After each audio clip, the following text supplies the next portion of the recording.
Hello students, कैसे हैं आप सब।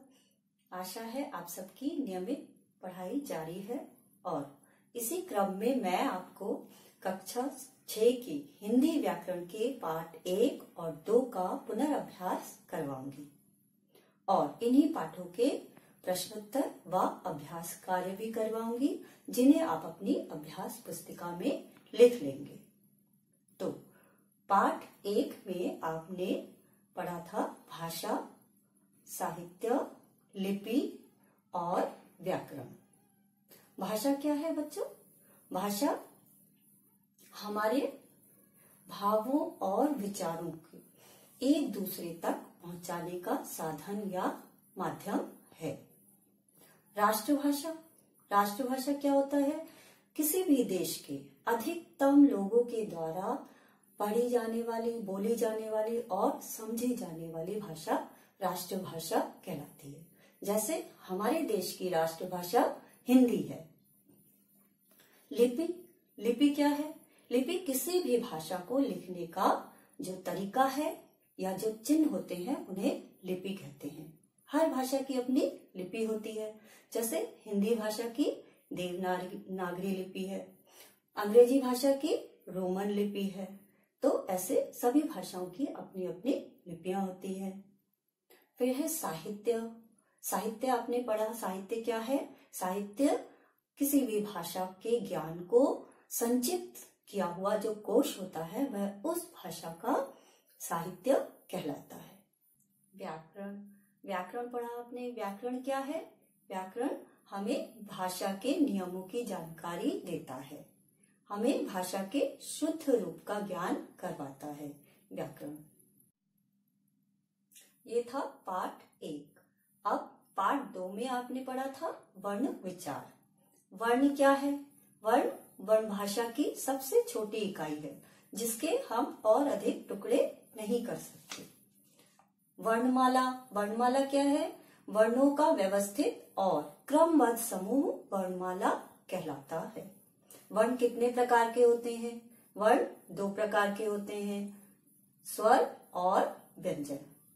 स्वर क्या है? स्वर स्वर स्वतंत्र ध्वनि होती हैं, जिनको हम बिना किसी दूसरे वर्ण की सहायता से बोल सकते हैं। स्वर कितने होते हैं? स्वर 3 होते हैं, ह्रस्व स्वर, दीर्घ स्वर और प्लुत स्वर। ह्रस्व स्वर कौन से होते हैं? अ, ई, उ, री। दीर्घ स्वर आ, ई, उ, ए, ऐ, ओ, औ। और प्लुत स्वर, प्लुत स्वर ह्रस्व स्वर से 3 गुना अधिक समय में बोले जाते हैं, इसीलिए इनके आगे 3 का अंक लिखते हैं। व्यंजन, व्यंजन क्या है? व्यंजन वो वर्ण होते हैं जिनको हम स्वरों की सहायता से ही बोल पाते हैं। यानी व्यंजन को बोलने के लिए हमें स्वर की आवश्यकता होती है। व्यंजन कितने होते हैं? व्यंजन 33 होते हैं। फिर हमने पढ़ा अयोगवाह। अयोगवाह क्या होते हैं? अयोगवाह अनुस्वार और विसर्ग यानी अंग और आ, ये 2 चिन्ह अयोगवाह कहलाते हैं। इसके अतिरिक्त हमने और क्या पढ़ा था? संयुक्त व्यंजन। संयुक्त व्यंजन क्या है?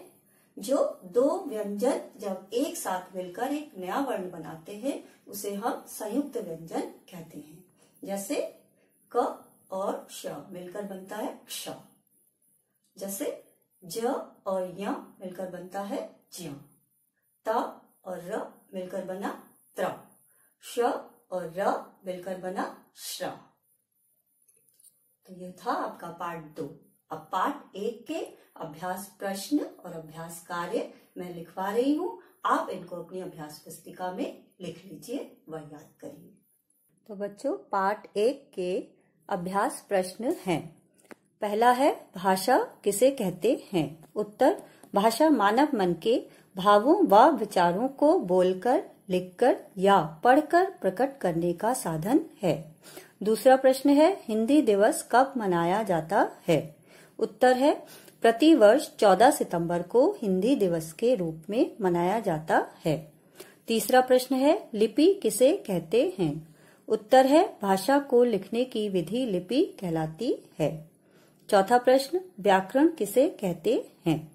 उत्तर है वह शास्त्र जो भाषा के नियमों की जानकारी देता है तथा उसके शुद्ध रूप का ज्ञान कराता है, उसे व्याकरण कहते हैं।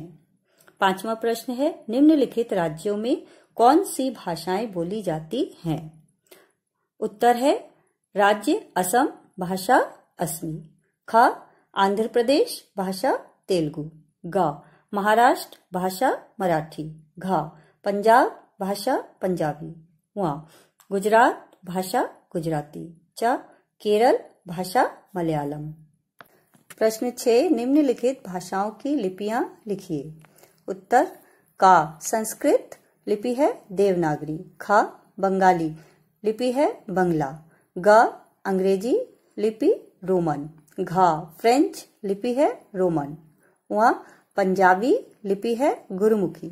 च, मराठी लिपि देवनागरी। प्रश्न 7, निम्नलिखित वाक्यों में रिक्त स्थानों की पूर्ति कीजिए। बच्चों, रिक्त स्थान के नीचे रेखाएं खींच दी गई हैं। उत्तर, का ध्वनि समूह जिनका अर्थ समझ सकते हैं सार्थक शब्द कहलाते हैं। खा, ध्वनि समूह जिनका अर्थ नहीं समझ सकते निरर्थक शब्द कहलाते हैं। ग, भाषा के लिखने की विधि को लिपि कहते हैं। घा, संस्कृत तथा मराठी भाषा की लिपि का नाम देवनागरी है। व, वे शब्द समूह जो किसी अर्थ विशेष का बोध कराते हैं योग रूढ़ शब्द कहलाते हैं। च, भाषा की सबसे छोटी इकाई वर्ण है।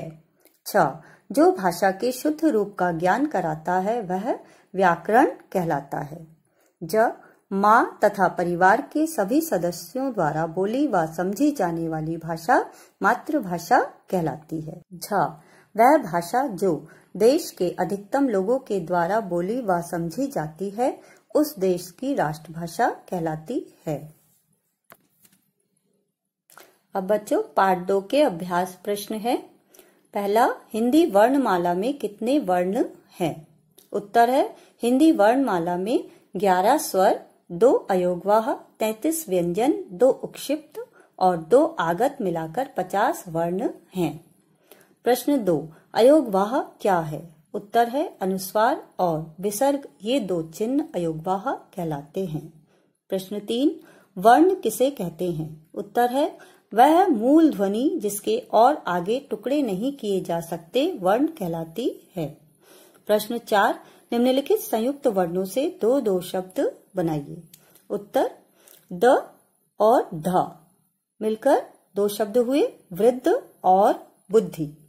ख, स प्लस ट मिलकर बने शब्द विशिष्ट, स्पष्ट। ग, स प्लस व स्वर्ग, स्वागत।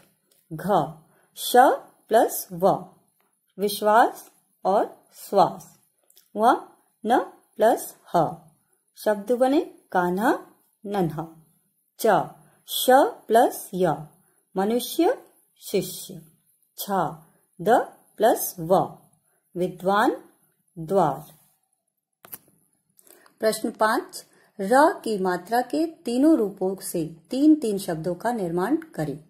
उत्तर, का कृष्ण, ऐसे ही 3 शब्द हैं मृग, वृक्ष और कृपा।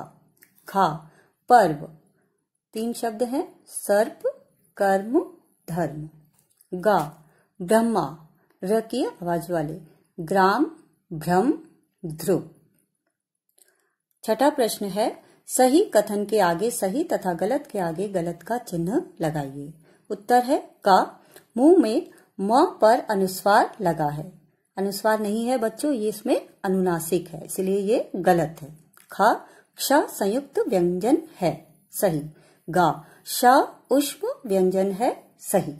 बच्चों, आप दोनों पाठों के अभ्यास कार्यों को लिख लीजिए तथा याद कीजिए। आज की कक्षा यहीं समाप्त होती है। धन्यवाद।